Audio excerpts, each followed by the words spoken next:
He was a billionaire who owned half the city, yet on a dusty construction site, fighting for his life, no one recognized him.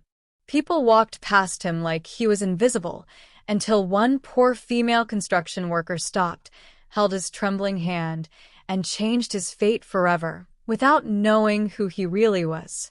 The sun was merciless that afternoon, hanging low over the city like a burning eye that refused to blink. The air vibrated with the sound of machines, steel clashing against concrete, and men shouting over one another. It was just another ordinary day at the construction site, ordinary for everyone except one man. He stood near the edge of the site, dressed simply in faded jeans, a plain shirt, and worn-out boots. No one would have guessed that this quiet, tired-looking man was Adrian Cole, one of the richest billionaires in the country. A man whose name could move stock markets, whose signature could change thousands of lives. Today, he had come alone, unannounced, wanting to see the site with his own eyes. No assistants, no guards, no suits. Adrian had always been lonely at the top, surrounded by people, yet deeply alone. Business partners smiled at him for money. Friends stayed for influence. Love had never felt real. So today, he wanted to be invisible, to feel like a normal human being, even if just for a few hours.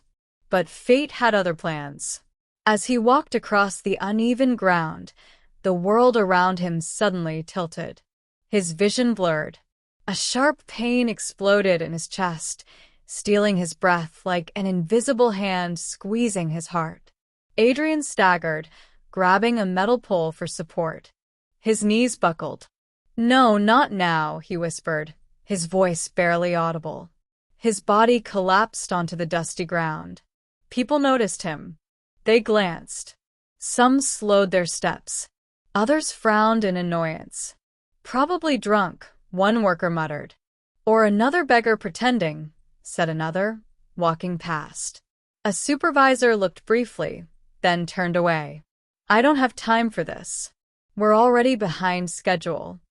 Adrian tried to speak, to call for help, but his lips wouldn't cooperate. His heart pounded wildly, then unevenly. The sounds around him grew distant, like he was sinking underwater. Boots passed by inches from his face. No one stopped.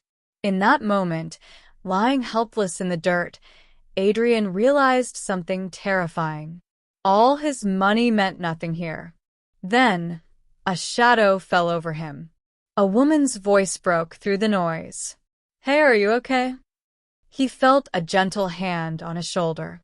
Someone crouched beside him.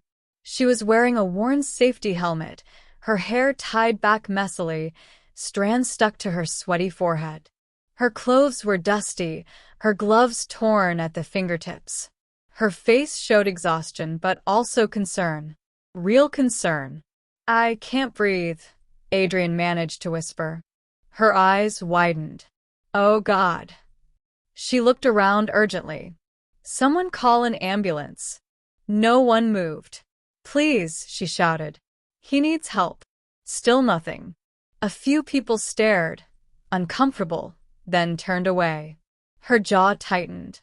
Without hesitation, she slid one arm behind Adrian's back, lifting him slightly so he could breathe easier. She placed her fingers on his wrist, counting his pulse the way she had learned years ago when her father had collapsed from heatstroke. "Stay with me," she said firmly, her voice steady despite the fear in her eyes. "Look at me. Don't close your eyes." Adrian focused on her face, on the dirt smudge across her cheek, on the kindness shining through her exhaustion. "What's your name?" she asked. "Adrian," he whispered. "I'm Lena," she said. "And you're not dying today, Adrian. Not on my watch." She took off her helmet and fanned his face gently. Then she stood and ran toward the site office. "I don't care if you fire me," she shouted at the supervisor. "If he dies here, that blood is on all of us." Something in her voice, raw, fearless, made them listen. Minutes later, The ambulance siren cut through the noise like salvation. As paramedics lifted Adrian onto the stretcher, his eyes searched for Lena. She stood back now, hands trembling, dust clinging to her clothes. When their eyes met, she smiled softly, relief washing over her face. "You'll be okay," she said. Before he could respond, the doors closed. Adrian woke up in a white hospital room, the steady beep of a monitor echoing beside him. For a moment, he thought it was a dream. Then the pain in his chest reminded him it was real. Doctors surrounded him soon after, their tone urgent, respectful, almost fearful. "Mr. Cole, you were extremely lucky," one said. "Another 10 minutes, and we might not have saved you." Lucky. The word echoed in his mind, but he knew the truth. He wasn't lucky. He was saved. And not by his wealth, not by his power, by a woman who earned barely enough to survive. "Who brought me in?" Adrian asked quietly. "A construction worker," the nurse replied. "A woman." She refused to leave until the ambulance arrived. Adrian closed his eyes. He could still feel her hand on his shoulder, hear her voice telling him to stay awake. That night, alone in his hospital room, something shifted inside him. For the first time in years, his heart ached, not from pain, but from emotion. Gratitude. Curiosity. A strange warmth he hadn't felt before. He wanted to see her again, but not as a billionaire. Not as Adrian Cole, the powerful CEO. He wanted her to see him as he truly was in that moment, just a man whose life had been saved by her kindness. And so, he made a decision that would change both their lives forever. He would find Lena, and he would hide the truth. Adrian was discharged from the hospital 3 days later, but he didn't return to his glass tower office or luxury penthouse. Instead, he rented a small, modest apartment near the construction site. The decision shocked even himself. For the first time in his life, he wasn't running toward comfort. He was running toward meaning. The image of Lena refused to leave his mind. Her voice, her courage, the way she stood alone when everyone else walked away. He put on the same simple clothes he'd worn that day, slightly cleaner now, but still ordinary. No watch worth a car. No assistant. No driver. Just Adrian. When he reached the construction site, the noise swallowed him again. The same dust. The same heat. But this time, his heart beat differently, not with fear, but anticipation.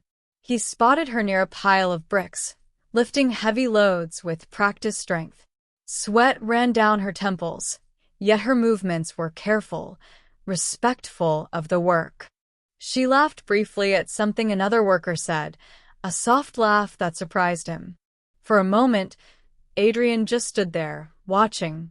Then he gathered his courage and approached. "Excuse me," he said. Lena turned. Her eyes widened slightly as recognition flickered across her face. "You," she said. "You're alive." He smiled, a little shy.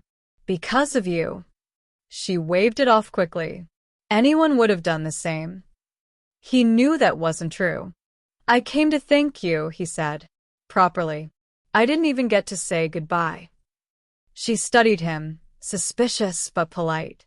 "You shouldn't be back here so soon. You looked really bad."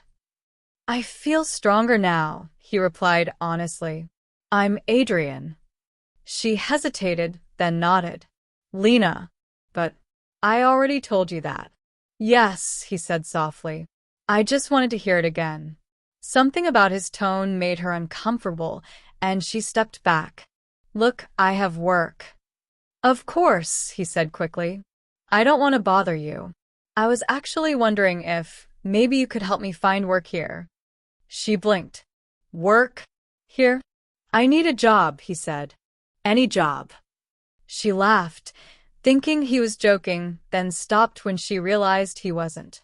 "This isn't easy work. And the pay is terrible. I'm not afraid of hard work, Adrian said. And I don't need much. Lena looked at his hands, clean, unscarred. You don't look like someone who's done this kind of work. I want to learn, he replied. Something in his eyes felt honest. After a pause, she sighed. I can talk to the supervisor. No promises. That was how Adrian Cole, Billionaire CEO, became a temporary laborer at his own construction site. The first day nearly broke him. The heat crushed him.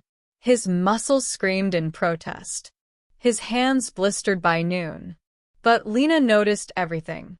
She showed him how to lift without hurting his back, how to wrap his hands with cloth, when to rest, and when to push through. You're stubborn, she said as they sat on a concrete slab during lunch. So are you, he replied. She smiled at that. They began talking during breaks. Small conversations at first. Where she was from, how long she'd worked here. I had to leave school early, Lena said quietly one day. My mother got sick. Someone had to earn. I'm sorry, Adrian said. She shrugged. Life doesn't wait for dreams. He felt the weight of her words settle inside him. Over days, he learned more. Lena lived in a single rented room. She sent money to her younger brother. She refused help, even when offered. People think poor means weak, she told him once. I hate that. I don't, Adrian said without thinking. She looked at him. You don't what? I don't think you're weak, he said. I think you're the strongest person I know. Her cheeks flushed slightly, and she looked away. You talk too much. But she smiled. Adrian admired everything about her. The dignity with which she worked, the kindness she showed others, the way she shared her lunch with someone who had none. One evening, rain poured suddenly, drenching the site. Workers scattered for shelter. Lena slipped on the mud, and Adrian caught her arm just in time. Careful, he said. Their eyes locked. For a second, the world went quiet. Thank you, she whispered. His heart raced, not from effort, but from closeness. As days turned into weeks, rumors began to circulate. Why is Lena always with that guy? Someone whispered. He's useless. Slows everyone down. Probably trying to get something from her. Lena heard them. She always did. But she ignored it. One day, a supervisor snapped at Adrian. You're not cut out for this. Quit before you get hurt. Before Adrian could respond, Lena stepped forward. He's learning, she said firmly. And he works harder than most. The supervisor scoffed. Why do you care? Because he's human, she replied. Adrian felt something tighten in his chest. That night, walking home together, he asked quietly, Why did you help me that day? She didn't answer right away. Because, she said finally, I know what it feels like to be invisible. Her words haunted him. Adrian realized the truth was becoming heavier to carry. Every smile from her felt undeserved. Every moment felt borrowed. He was falling for her. And she had no idea who he really was. The closer Adrian grew to Lena, the heavier his secret became. Each laugh they shared felt honest, yet wrapped in a lie. Each moment of silence between them felt louder than words. He had hidden behind many masks in his life, but this one weighed the most. One evening, as the sun dipped behind unfinished towers, they sat on the edge of the site, legs dangling over concrete. The city glowed in the distance, rich and distant, like a world neither of them truly belonged to. Do you ever think about the future? Lena asked suddenly. Adrian hesitated. All the time. She smiled sadly. I try not to. It hurts less that way. He turned toward her. You deserve more than this life. She stiffened. Don't say that. Why not? Because people who say that usually mean someone else should save me, she replied. I don't need saving. I didn't mean. I know, she said softly. But this is my life. I'm proud of it. Adrian nodded, ashamed. He admired her strength, yet his world had taught him to fix everything with money. With Lena, that instinct felt wrong. Over the next few days, the site grew harsher. A new manager arrived, cold, impatient, cruel. He pushed workers beyond limits, cut breaks short, and insulted them openly. Replaceable, he called them. All of you. Lena came home one night with bruised hands and a quiet rage burning in her eyes. He fired an old man today, she said. 62 years old. No warning. That's unfair, Adrian said, his voice tightening. Fair doesn't exist here, she replied. The next morning, Adrian watched Lena stand up to the manager when a young worker collapsed from exhaustion. She needs water, Lena said. She needs to work, the manager snapped. Lena didn't move. Adrian stepped forward, heart pounding. Sir, she's sick. The manager laughed. And who are you? No one, Adrian said. But she's right. That was the moment everything changed. The manager's eyes hardened. You're fired. Lena turned sharply. No. If anyone goes, it's me. Both of you, he said coldly. Adrian felt a strange relief. He could leave. He could walk away. But Lena looked at him, panic in her eyes. You didn't have to do that. I wanted to, he said. They stood outside the site gates together, the noise continuing behind them as if nothing had happened. I ruined your job, Lena said quietly. You didn't, Adrian replied. You showed me who I want to be. That night, they walked in silence. The city felt bigger, colder. I'll find something else, Lena said. I always do. Adrian wanted to tell her everything then, to confess, to fix it all. But fear stopped him. Days passed. Without work, Lena struggled. Adrian helped where he could, small things. Groceries left anonymously. Bus fare slipped into her bag. She noticed. Stop doing that, she said one evening, hurt in her voice. I don't want charity. It's not charity, he said. It's care. She shook her head. Care doesn't come with pity. That word cut him deeply. That night, Adrian stood on the balcony of his tiny apartment, staring at the skyline that once belonged to him. For the first time, he didn't feel powerful. He felt small. He began to pull away, afraid of hurting her more. Lena felt it. You're leaving, she said one day. No, he lied. You look at me like you're already gone, she said. He reached for her hand, then stopped himself. I don't belong in your world, he said instead. She laughed bitterly. And you think I belong in yours? I think, he struggled. I think you deserve someone honest. She searched his face. Then be honest. Silence stretched between them. But Adrian said nothing. The distance grew. One afternoon, Lena received an offer, a dangerous job at another site, far away, with better pay. She didn't want it, but she needed it. She found Adrian that evening. I'm leaving, she said. His heart shattered. When? Tomorrow. He nodded, unable to breathe. Goodbye, Adrian. She turned away. That night, Adrian made his decision. The truth would come out. No more hiding.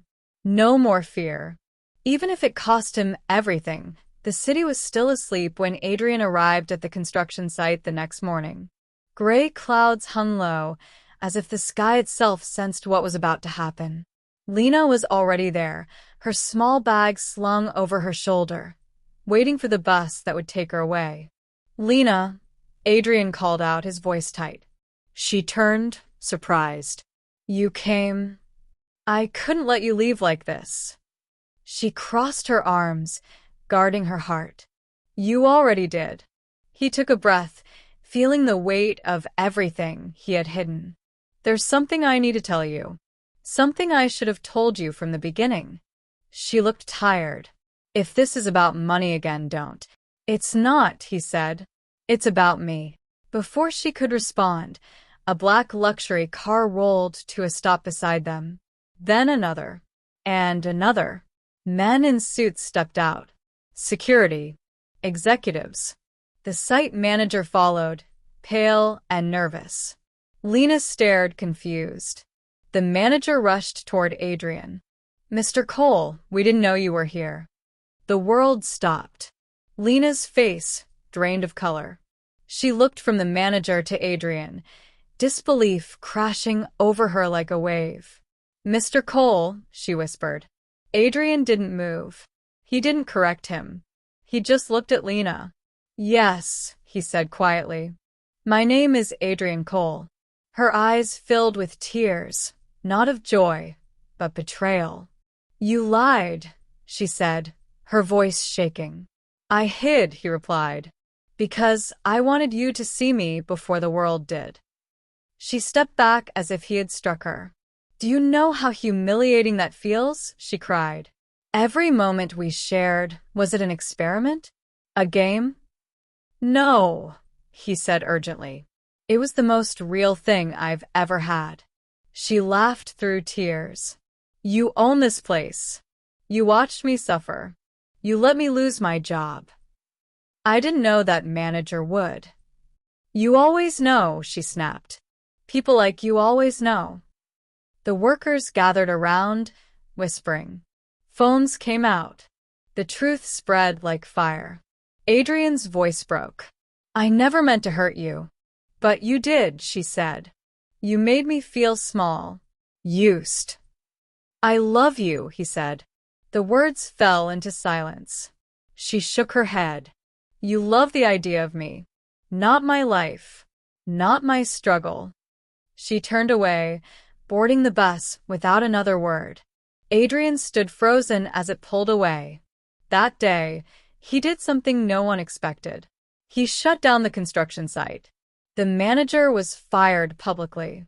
A compensation was paid to every worker. Safety policies were rewritten. Wages raised. Medical care guaranteed. The media called it a publicity move. But Adrian knew better. None of it mattered without Lena. Weeks passed. He searched for her quietly. No press. No money offers. Just letters, written by hand. I'm sorry. I didn't see your pain soon enough. I don't want to save you. I want to stand beside you. No replies. One evening, he found her at a small clinic, volunteering after work. Her hands were tired. Her eyes guarded. I'm not here as a billionaire, he said. She didn't look up. There's no such thing. I resigned, he said. She froze. I stepped down, he continued. I gave control away. I don't want a world where people like you suffer in silence. She finally faced him. Why? Because you taught me what being human means. Tears fell freely now. You broke my trust, she said. I know, he whispered, and I'll spend my life earning it back. She looked at him for a long time. Go, she said softly. Adrian nodded, heart heavy but hopeful. Because love, he had learned, was not possession. It was patience. Months passed and the city moved on, but Adrian did not. He lived quietly now, far from boardrooms and headlines. The penthouse stood empty. His days were simple morning walks, volunteering at shelters, helping at clinics where no one knew his past unless he chose to tell it. For the first time, his life felt honest. Lena heard about him, of course. People talked. They always did. The billionaire who stepped down. The man who shut down his own empire to fix what he had ignored. She tried not to listen. But sometimes, late at night, when exhaustion softened her defenses, she remembered his eyes the day she left, the pain that money could not hide. She kept working, saving lives at the clinic by day, laboring at a safer site by evening. Her hands grew rougher, her heart stronger, but still guarded. One rainy afternoon, fate intervened again. A young boy collapsed outside the clinic. Panic spread. Lena rushed out, kneeling beside him, checking his breathing. A crowd gathered, useless and afraid. Then a familiar voice spoke calmly behind her. Tilt his head slightly. He's choking. She froze. Adrian knelt beside her, already acting, not asking permission. Together, they worked in perfect silence. The boy coughed, then cried. Relief washed over everyone. When the ambulance arrived, Lena stood, hands shaking. You shouldn't be here, she said. I know, Adrian replied, but I couldn't walk away. They stood under the rain, words heavy between them. I didn't come to ask for anything, he said. I just wanted you to see who I am now. She looked at him, really looked. No expensive watch. No confident power. Just a man who chose to kneel in the rain. You gave up everything, she said quietly. I gave up what was empty, he replied. You showed me what was real. Silence stretched. Rain softened. Her voice finally broke. I was scared, she admitted. Not of your money. Of losing myself. I would never ask you to be anything but who you are, he said. Walk beside me or walk away. I'll respect either. Tears mixed with rain on her face. I don't forgive easily, she said. I don't expect you to, he answered. She took a slow step toward him. But I believe people can change. That was enough. Their relationship grew slowly. No grand gestures. No headlines. Just shared meals, long walks, quiet laughter. He learned her world. She learned his wounds. Equality replaced distance. 1 year later, they returned to the same construction site, now transformed. Workers wore smiles. Safety signs stood tall. Lena watched silently. You did this? She asked. We did, Adrian replied. She took his hand, not because he was rich, but because he was human. That day, he introduced her to the world, not as a charity symbol, not as a rescue story, but as his partner. And the world listened. Because the greatest wealth he ever found was not money. It was humanity. It was love. Sometimes, life puts us in places where money has no value, power has no voice, and names mean nothing. In those moments, only humanity matters. A single act of kindness from someone the world ignores can change a life that owns everything, but understands nothing. This story reminds us that true love is not about status, class, or wealth. It is about standing beside someone when no one else does. It is about dignity, courage, and seeing the human before the title. If this story touched your heart, remember, be kind. You never know whose life you might save, or whose heart you might change forever. Thank you for listening. Don't forget to like, share, and subscribe for more emotional stories that remind us what it truly means to be human. Red Heart.